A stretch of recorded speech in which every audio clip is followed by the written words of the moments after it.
Todos sabemos que debemos nuestra existencia al Sol. Como está ahí todos los días, no nos fijamos y a lo mejor no le damos la importancia que tiene. La vida en la Tierra es posible gracias al Sol. La existencia del Sistema Solar, su propio nombre lo indica, depende exclusivamente del Sol. Así que hoy vamos a hacer un ejercicio de ciencia ficción. Vamos a imaginarnos por un momento que el Sol desaparece de repente, se esfuma, se marcha. ¿Qué pasaría con la vida en la Tierra? ¿Qué pasaría con la Tierra misma? ¿Qué pasaría con los demás planetas del Sistema Solar? Los científicos han aprendido mucho durante estas últimas décadas de la influencia y del papel determinante que tiene el Sol en muchísimas de las actividades de todo el sistema planetario en el que vivimos y de nuestro mundo, la Tierra en particular. Mucho de lo que se sabe ha sido recopilado por la web Solar Center y que publica un gráfico detallado con qué es lo que pasaría en nuestro planeta cronológicamente si el Sol desapareciera. Vamos a ver.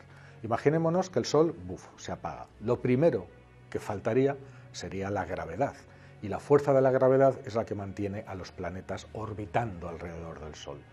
Al principio de la historia del Sistema Solar, cuando todo era muy joven, los planetas se formaron a partir de los materiales de desecho de la propia formación del Sol, y esos materiales de desecho se fueron convirtiendo en planetas y ordenándose en sus lugares que ocupan hoy en día, que han tardado mucho en ocupar justo esos lugares debido y gracias a la gravedad del Sol.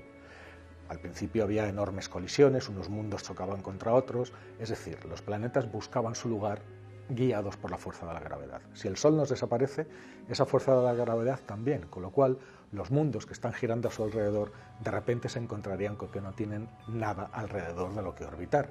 Es decir, empezarían a seguir trayectorias aleatorias, probablemente en espiral o incluso en línea recta. Cada uno, en lugar de seguir girando, seguiría recto. Esto sería un caos y seguirían así viajando en línea recta hasta que fueran capturados gravitatoriamente por otro cuerpo lo suficientemente grande como para atraerlos y colocarlos una vez más en órbita. Evidentemente es posible que en esas condiciones hubiera colisiones de planetas, colisiones de lunas con planetas, de mundos con mundos.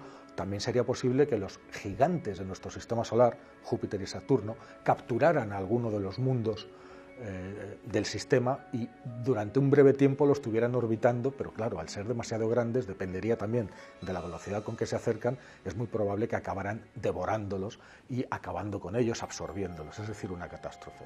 Si la Tierra, por ejemplo, saliera disparada, o sea, siguiera en línea recta y tuviéramos la suerte de ir hacia la estrella más cercana, que es Alfa Centauri, digo la suerte, pero tardaríamos decenas de miles de años en llegar hasta allí.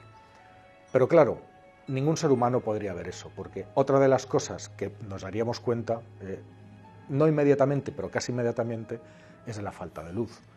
Si el Sol desapareciera de repente, la segunda gran consecuencia sería la oscuridad total.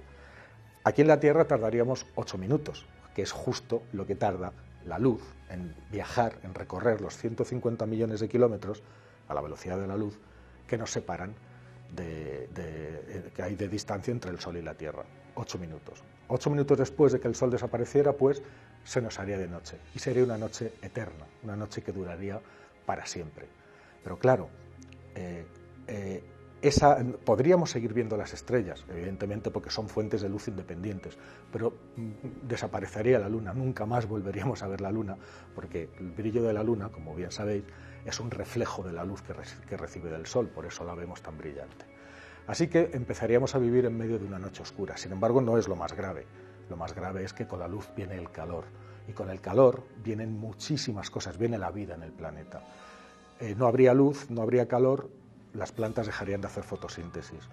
Al dejar de hacer fotosíntesis, dejarían de aportar, como aportan, una buena parte del oxígeno de nuestra atmósfera. Las reservas de oxígeno con las plantas no haciendo la fotosíntesis, no produciendo más oxígeno, apenas tendríamos para unas cuantas semanas. Pero no llegaríamos probablemente ni siquiera a eso, porque la temperatura media de la Tierra, que ahora mismo está en unos 16,5 grados, bajaría en las 2 primeras semanas hasta menos 120 grados.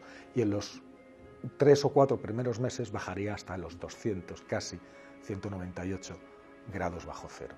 En esas condiciones, la enorme mayor parte de la vida desaparecería, no podría vivir sin luz, apenas ya sin oxígeno.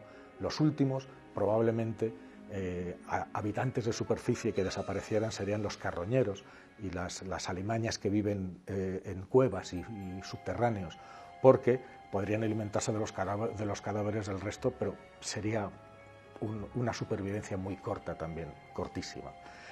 Los que sí sobrevivirían más tiempo son los microorganismos que viven, extremófilos, que viven en la roca madre. En medio de la roca se han encontrado a kilómetros de profundidad en la corteza terrestre microorganismos que prosperan y forman colonias y son capaces de vivir y reproducirse sin recibir nada del sol, con lo cual, como ellos ya viven sin el sol, podrían sobrevivir durante tiempo. Y muy sorprendentemente, incluso en estas condiciones horribles en superficie, los grandes árboles, los árboles más grandes, podrían sobrevivir sin fotosíntesis y sin luz incluso durante décadas, prácticamente con las reservas que ellos tienen internas, una cosa realmente sorprendente. Serían los últimos seres vivos de la superficie del planeta. Ni que decir tiene que para los humanos las cosas se pondrían tremendamente feas. ¿Qué podríamos hacer si es que pudiéramos hacer algo, si es que hay algo que hacer? Bueno, quizá podríamos introducir en submarinos a la mayor cantidad de gente posible y llevar esos submarinos hasta las profundidades oceánicas, cerca de las chimeneas hidrotermales, alrededor de las cuales, a kilómetros de profundidad, hay colonias de animales y de organismos vivientes que se nutren no del sol, sino del calor interno de la Tierra, porque justamente en la corteza oceánica es donde sale mucho magma de la Tierra y genera un calor, coloca el agua muy caliente y a lo mejor, aprovechándonos algo de ese calor, podríamos sobrevivir más tiempo. Por supuesto, o construir habitáculos resistentes al frío y absolutamente independientes en superficie que nos garantizarían sobrevivir durante un breve tiempo más. Al final todos pereceríamos porque 3 o 4 meses después ya he dicho que las temperaturas bajarían a menos 200 grados, pero es que primero se congelarían las superficies de los océanos y menos de un año después se congelarían también las profundidades oceánicas, con lo cual ni siquiera eso podríamos tenerlo a nuestro favor. Así que, si no lo habéis pensado, si creéis cada vez que sale el sol es un milagro nuevo cada día, y que tengáis absolutamente claro que todo lo que sois, todo lo que hacéis, depende en una gran y enorme medida de esa estrella que hemos tenido la suerte de que nos ilumina cada día. Nada es eterno, el sol tampoco. No va a desaparecer de repente, pero va a llegar un momento en el que desaparezca. ¿Cuándo va a ser? Dentro de mucho tiempo. El Sol nació hace 5.000 millones de años y le quedan otros 5.000 millones de años más. Es decir, es una estrella que está en su madurez, está en el punto medio de su existencia y además con unas condiciones muy poco cambiantes por ahora y que nos garantizan una larga supervivencia. Nosotros, si hay humanos en aquel entonces, ya habrán desaparecido, porque mucho antes de eso el Sol va a empezar a hacer perrerías. Y dentro de alrededor de solo, entre comillas, para el Sol es poco, para nosotros mucho, dentro de solo 1.000 millones de años, el Sol se va a volver mucho más caliente y va a crecer, va a ser mucho más grande. Con lo cual va a convertir la Tierra en un desierto como lo es ahora Venus, con unas temperaturas superficiales de muchísimo calor, y tampoco va a ser posible en la Tierra. Pero en fin, como mínimo estamos hablando de 1.000 millones de años si todo va normal. Ahí queda este ejercicio de ciencia ficción y este ejercicio de reflexión sobre la importancia de nuestro Sol para todos vosotros.